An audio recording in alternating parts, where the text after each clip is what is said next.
పహల్గామ్లో ఉగ్రవాదులు దాడి చేసి భార్యల ముంగట్టే భర్తలను కాల్చి చంపుతుంటే భారతదేశం ఆడోళ్ళు కాపాడుకునేందుకు దమ్ము ధైర్యం చూపలేదట. ఆపదలో ఉన్నప్పుడు ఏం చేయాలనో మగోళ్ళకు కూడా చక్కగా అర్థం కాదు.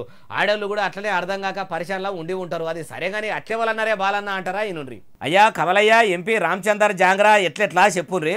और अगर वहां पर जो हमारी वीरांगनाएं बहन थी जिनकी मांग का सिंदूर छीन लिया गया, अगर उन्होंने अहिल्याबाई का इतिहास पढ़ा होता तो उनके सामने उनके पति को कोई निरपराध इस तरह से गोली नहीं मार सकता था, चाहे वो भी शहीद हो जाती। जोश नहीं था, जज्बा नहीं था, दिल नहीं था, इसलिए हाथ जोड़ के गोली का शिकार हो।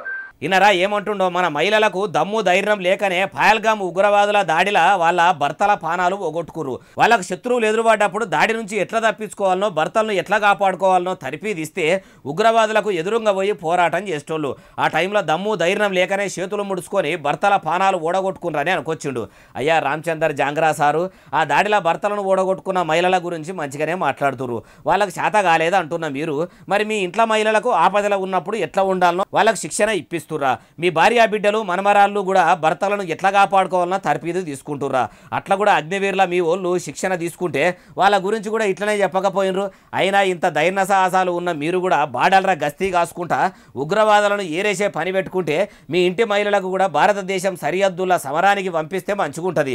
దేశం కోసం ధర్మం కోసం దేవులాడే మీరు అట్లా కూడా ఆలోచన చేస్తే బాగుంటుందని సోషల్ మీడియాలో వీడియో కింద కామెంట్ల మీద కామెంట్లు పెడుతుర్రు అంటుర్రు ఈ ముచ్చటిన్నోళ్ళు.